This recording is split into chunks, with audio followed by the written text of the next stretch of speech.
The first time I saw her, she was crying in the parking lot of a Walmart at 2 in the morning, her body folded against the hood of a rusted Civic that looked like it had survived 3 decades and maybe one too many owners. I wasn't supposed to be there either. Nobody's supposed to be anywhere at 2 a.m. when they're running from the kind of memories that chase you through the dark. But there she was, and there I was. And sometimes that's all it takes for the world to crack open and show you what you've been missing all along.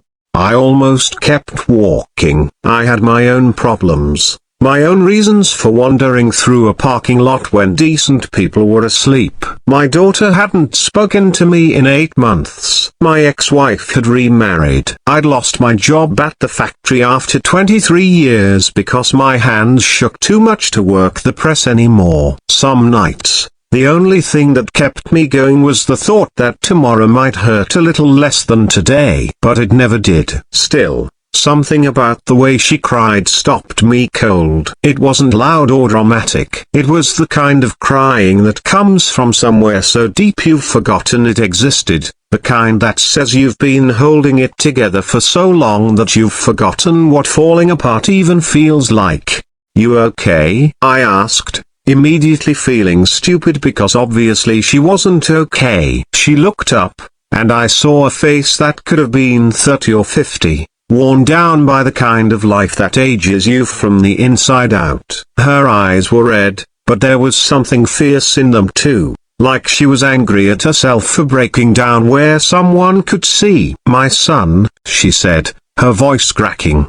"He needs medicine. The pharmacy's closed. Everything's closed. I don't know what to do." I should tell you that I'm not a hero. I'm not the kind of guy who jumps into action or knows the right thing to say. I'm the guy who watches the news and shakes his head and thinks somebody should really do something about that. But standing there in that parking lot, with the fluorescent lights humming overhead and the smell of hot asphalt rising up from the ground, I felt something shift inside me.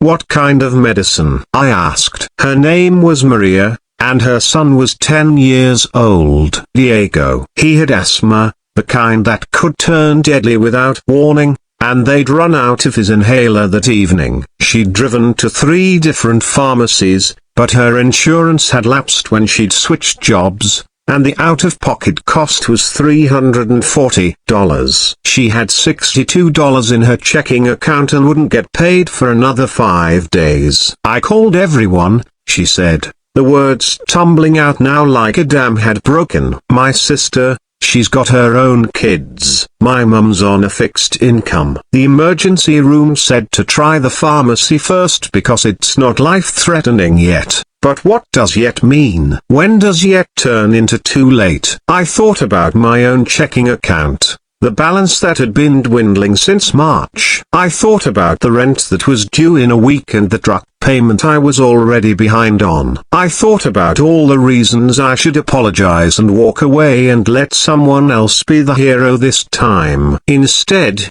I heard myself say, "I'll get it for you." Her eyes went wide. "No. I can't let you do that. I don't even know you." "That makes 2 of us," I said. "Come on." The 24-hour pharmacy was on the other side of town. We took her car because my truck was making a noise that suggested it might not make the journey. She drove with her hands tight on the wheel, not saying much, and I sat in the passenger seat wondering what the hell I was doing. "Why are you helping me?" she finally asked. I didn't have a good answer. The true answer was too complicated, too tangled up in my own failures and regrets. So I just said, "Because somebody should." At the pharmacy, the clerk was a kid who couldn't have been more than 20, with tired eyes and a name tag that said Josh. He rang up the inhaler without expression, like he'd seen this exact scene play out 100 times before. Maria stood beside me, her arms wrapped around herself, watching as I slid my debit card into the reader. The transaction went through. I felt the weight of those numbers, the knowledge that I'd just made my own life harder for someone I'd never see again. But I also felt something else, something I hadn't felt in a long time, like maybe I mattered, like maybe I was good for something after all. Maria cried again in the parking lot, but this time it was different. How do I pay you back? She kept asking. I'll pay you back, I swear. Give me your number, your address, I'll send you money as soon as I can. Don't worry about it, I said, even though I was already worrying about it myself. Please, she said. I can't just take this from you. So I gave her my number, not because I expected her to call but because I could see she needed to feel like she wasn't taking charity. We stood there for a moment in the warm night air, two strangers who'd collided in the dark, and then she got in her car and drove away. I figured that was the end of it. 3 days later, my phone rang. Unknown number. I almost didn't answer, but something made me pick up. Is this Marcus? A woman's voice, tentative. Yeah, this is Sophie Chen. I got your number from Maria Rodriguez. She told me what you did for her son. I didn't know what to say to that. It wasn't a big deal. It was to her, Sophie said. And here's the thing. I run a community fund. We help people who fall through the cracks, people who need a hand up when the system fails them. What you did, that's exactly what we're about. I'd like to reimburse you for the medication. Pride made me want to refuse, but practicality won out. That would be really helpful, actually. Can you meet me for coffee tomorrow? That's how I found myself in a diner on Thursday afternoon, sitting across from a woman with silver-streaked hair and eyes that seemed to see straight through all my defenses. She handed me an envelope with $400 bills inside. That's more than I paid,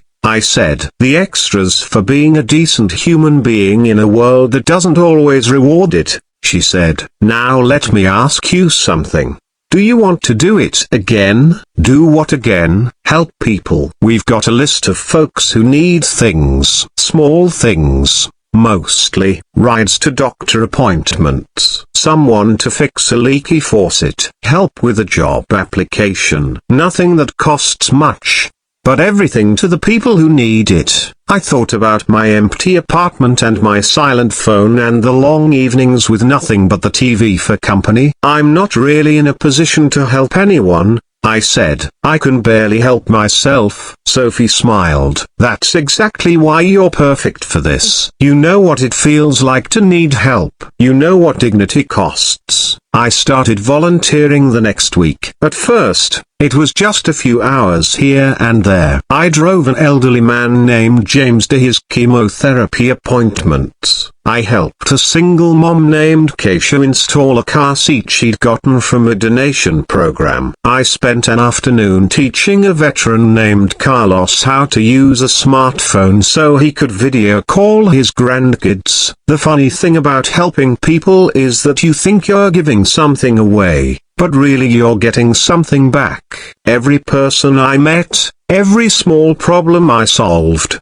it was like adding a little bit of light to a room that had been dark for too long. I started sleeping better. My hands stopped shaking so much. 2 months in, Sophie called me about a family who lost everything in a house fire. They needed furniture, clothes, kitchen supplies, the whole 9 yards. The community fund had some money, but not enough. We'd need to organize a drive, collect donations, find volunteers. I'll do it, I said. We put out the call on social media, through churches and community centers and local businesses. The response was overwhelming. People donated furniture they didn't need, clothes their kids had outgrown, dishes and towels and bedding. We had to rent a truck to move it all. On the day we delivered everything, the family stood in their empty apartment and cried, and I stood there with Sophie and a dozen other volunteers. And I realized something profound. We were all broken in our own ways. We'd all needed help at some point, and now we were putting ourselves back together by helping each other. My daughter called me in October. She'd seen something on Facebook about the community drive I'd organized. "Dad," she said,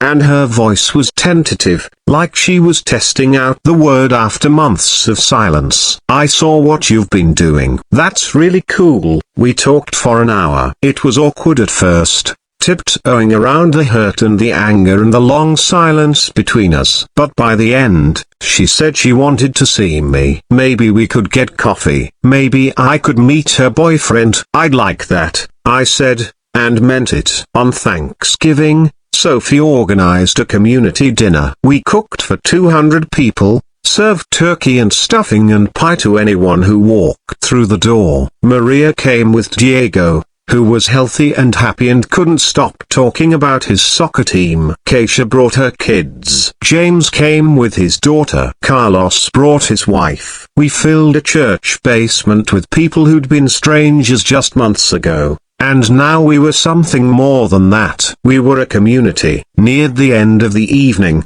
Sophie stood up to make a toast. "I want to tell you all about a man who changed everything for us," she said. 6 months ago, Marcus here gave $340 to a complete stranger. He didn't know if he'd ever get it back. He didn't do it for recognition or reward. He did it because it was the right thing to do. And that one act of kindness started a chain reaction that's helped dozens of families. It brought all of us together. It reminded us that we're not alone in this world, that there are still good people who care. Everyone turned to look at me, and I felt my face get hot. I wasn't used to being seen, really seen, by anyone. "Marcus," Sophie continued, "you told me once that you weren't in a position to help anyone. You were wrong. You were in the perfect position, because you knew what it felt like to struggle, you knew what it meant to help. So here's to Marcus.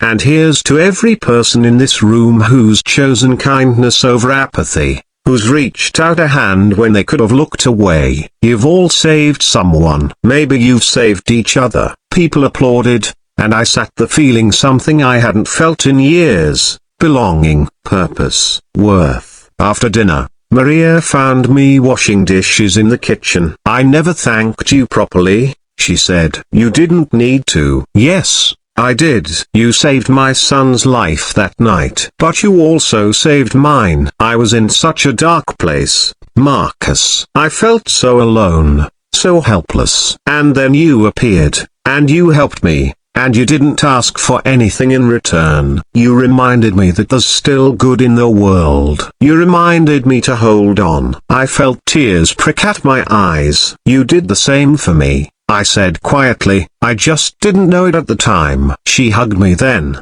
and I hugged her back, and I thought about that night in the parking lot, about how close I'd come to walking past her, how different everything might have been if I'd made a different choice. Later, driving home through streets decorated with Christmas lights, I thought about titles, about how we label people and how those labels become identities. I'd been the laid-off factory worker, the divorced dad, the guy whose kid won't talk to him. I'd worn those titles like chains, let them define who I was and what I was worth. But now I had a new title, one that Sophie and Maria and all the others had given me: helper, volunteer, friend, someone who mattered, someone who made a difference. And I realized that's what we all need sometimes. Not a handout or a rescue, but someone to see us, really see us, and say, "You matter. Your life has value. You're not alone." Title her whatever you want. The world will tell you. Label yourself however you like. But at the end of the day, the only title that matters is the one you earn through your actions,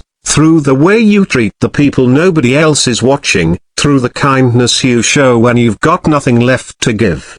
I am Marcus. I am a helper. And that's the title I'll carry with me for the rest of my life. Because on a warm night in July, a stranger trusted me with her pain, and I chose not to walk away. And that choice changed everything.